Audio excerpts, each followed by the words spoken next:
All right, get ready to dive deep because today we're exploring James, the ultimate villain of the Twilight Saga. That's right, the one who truly sets everything in motion. Exactly. We all love the Cullens, but what about the bad guy? What about the vampire who really shows us the dark side of this world? And that's exactly what we're going to uncover today We'll be using both the original books and the chilling insights from Midnight Sun. to get a complete picture of who James is. Okay, so let's start with the basics. Who is this guy? Seriously, the books don't give us a ton of background on him. Right, which honestly makes him even more fascinating. What secrets is he hiding? What made him the way he is? Yeah, it's like the less we know, the more intriguing he becomes. Absolutely. But here's what we do know. He's a tracker, completely obsessed with the hunt. Like, it's all he cares about. So the total opposite of the Cullens. Exactly. They're all about self-control, resisting their urges, trying to fit in with humans. And James is just like, nah, I'm gonna be a vampire, full on, fangs out. Pretty much. He doesn't even try to deny his nature. He embraces it completely. Which makes you think, is that what it really means to be a vampire? Is that their true nature? It's a question that runs throughout the entire series. Choice versus nature, what it means to be this powerful, immortal creature. And James really pushes Edward to confront those questions, doesn't it? Absolutely. He's like Edward's dark mirror image, a Yeah. terrifying reflection of what Edward could become if he loses control. And speaking of mirrors, let's talk about James's obsession with Bella. Because it's not just about physical attraction, right? Right. It's way more intense than that. Exactly. And Midnight Sun gives us such a disturbing glimpse into his mind. It's like he doesn't even see Bella as a person. More like a challenge, like a game he has to win. Yes, and he relishes the hunt. He even says something like, the longer it goes on, the sweeter the victory. Yeah, that line still creeps me out. It's like the more Bella resists, the more obsessed he becomes. And that's the key difference between James's obsession and Edward's protectiveness. Edward's driven by love, by a desperate need to keep Bella safe. But James, it's all about ego. About proving he's the ultimate predator. Right. He's playing this twisted game, and Bella's caught in the middle. And it's terrifying, but it also forces Bella to grow, Absolutely. Before James, she was kind of naive about the vampire world, but his pursuit of her throws her into the deep end. She has to fight for her life, make tough choices. So James is a catalyst for her transformation. He pushes her to become stronger, more aware of the danger she's in. And he also highlights the sacrifices the Cullens have made to live their vegetarian lifestyle. Right, because they could be like James.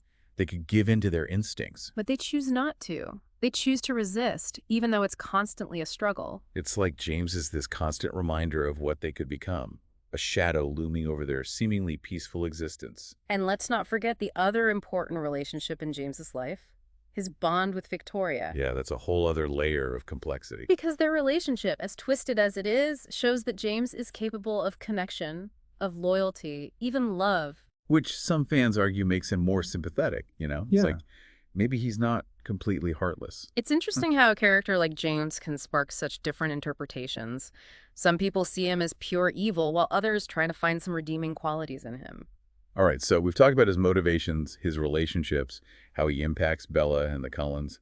But I'm also curious about the superficial stuff. Like, what does he actually look like? Well, Stephenie Meyer describes him as very predatory, almost animalistic. Lean, sharp features, like a wolf or a shark. Yeah, that's definitely the vibe I get from him. Like, he's this creature perfectly designed for hunting. Exactly. And there are moments in the books where his words are just as chilling as his appearance. Like in Midnight Sun, when he calls Bella's scent a drug to him. It's so creepy and possessive. Yeah, you can practically feel the danger radiating off the page. So we've got this villain who's dangerous, obsessed, and completely unapologetic about his nature. But you know what? Some fans actually find that kind of appealing. Right. There's a certain segment of the fandom that's drawn to his power, his ruthlessness. He doesn't apologize for who he is, and that can be strangely attractive. It's like he represents a kind of freedom that many people crave.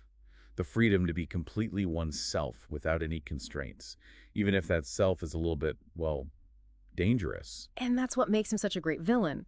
He challenges our perceptions of good and evil. He makes us ask ourselves, what would we do if we had the power to live without consequences?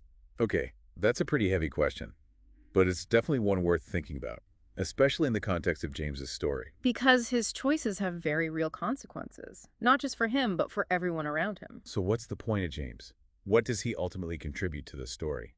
That's a great question. Even though he's eliminated pretty early in the saga, his impact is huge. Yeah, he sets so much in motion. Exactly. He forces the other characters to confront tough questions about their identities, their choices, what they're willing to fight for. And he sets the stage for the ongoing conflict with Victoria, which becomes a major part of the later books. Right. It's like his presence lingers long after he's gone. He acts as a catalyst for change, forcing the characters to grow and evolve. And before we wrap up this part of our deep dive, I can't help but wonder, what if James had won? What if he'd succeeded in killing Bella? Ooh, that's a fascinating what if. Right. How would the story have unfolded differently? Would Edward have given in to his darker side without Bella's influence? Would the Cullens have abandoned their ethical code to avenge her? It's mind-blowing to think about the ripple effects James's actions could have had on the entire Twilight universe. Definitely. But we'll save those what-ifs for another time. For now, let's take a moment to absorb all this James info. We'll be back soon to explore even more layers of this compelling character. Welcome back to our deep dive into all things James. He really is a fascinating character to unpack, isn't he? Totally. And I think what makes him so captivating is that he embodies, like, the raw essence of what it means to be a vampire. Exactly. There's no pretense with James. No guilt, no second guessing. He is what he is, a predator. And that's what makes him so dangerous. Because there's no reasoning with him. No, there's no appealing to his conscience or his better nature. Right. Because with James, it's all instinct, all about the thrill of the hunt. Okay, so let's talk about that hunt, because it's not just about catching his prey, is it? No, it's so much more than that. He wants to savor it. He wants to draw it out, Yeah. make them suffer, and we see that so clearly in his pursuit of Bella. Especially in Midnight Sun. We get to be inside his head. Which is terrifying, honestly. Totally. Like that scene where he catches her scent for the first Oh time. my gosh, yeah. He describes it as, like, a venom spreading through him. A madness. A madness. It's chilling. And it really highlights the difference between James and the Cullens, you know? A huge difference. The Cullens are constantly fighting their thirst, trying to suppress it. But James is like, embrace the thirst. Right. He sees it as his right, his Yeah. birthright as a vampire. It's almost like he represents everything the Cullens fear, everything they're trying to avoid. Yeah, he's like their shadow self. The monster they could become if they ever lose control. Which makes their conflict so much more intense, you know? Absolutely. It's not just a physical fight. It's this battle for their very souls. Exactly. And speaking of souls, I think it's interesting to look at James's relationships because they reveal a lot about him. Like with Edward, it's this total clash of values. It's inevitable, really. They represent opposite forces in the vampire world. Edward all about control, restraint, And James embracing his wild, untamed nature. like two sides of the same coin. Yeah. And then you have James and Victoria. Which is a whole other dynamic. Right, because they're partners in crime, but there's also this genuine affection between them. A loyalty that's really fascinating. And tragic, in a way. Because her grief over his death fuels her actions for the rest of this series. Oh, even though James is gone pretty early on, his presence is still felt. Oh, absolutely. His death sets off this chain of events that impacts everyone. It's like a ripple effect. But you know what's interesting? Even though James is this terrifying villain, some fans are actually drawn to him. I know, right? It's kind of surprising. But there's this charisma about him, this unapologetic bad boy vibe. He's powerful, he's confident, He doesn't care what anyone thinks. and for some people, that's really appealing.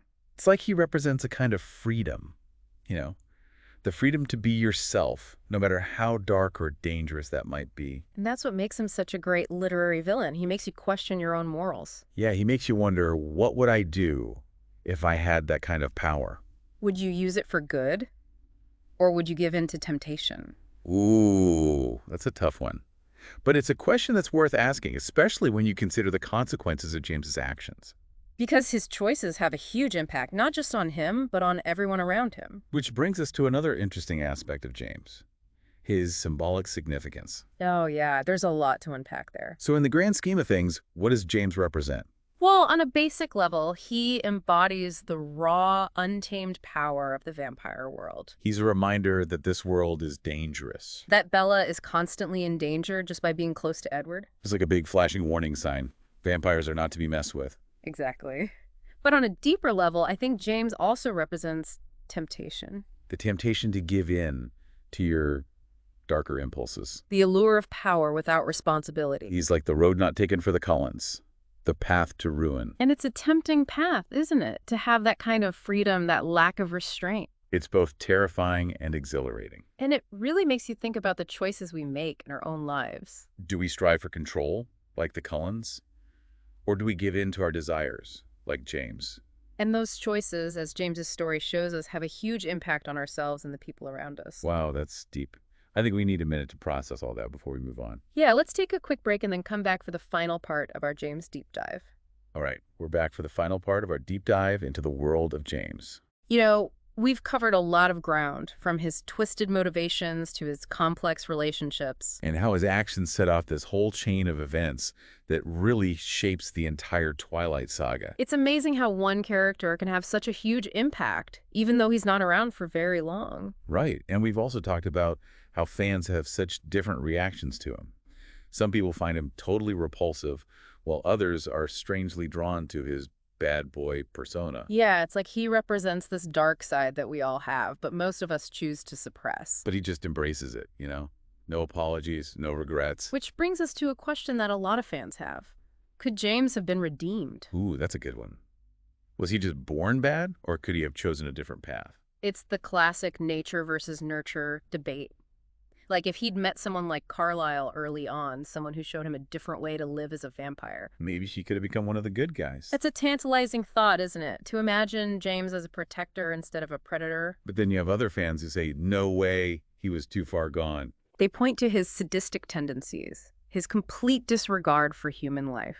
Yeah, it's hard to imagine him suddenly becoming a compassionate vegetarian vampire. It's a tough call, and I think that's what makes this whole discussion so interesting. There's no easy answer. No black and white. It's all shades of gray, which is what makes James such a compelling character. He forces us to confront these uncomfortable truths about the nature of good and evil.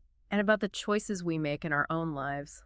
So as we wrap up this deep dive, I think the big question is, what can we learn from James?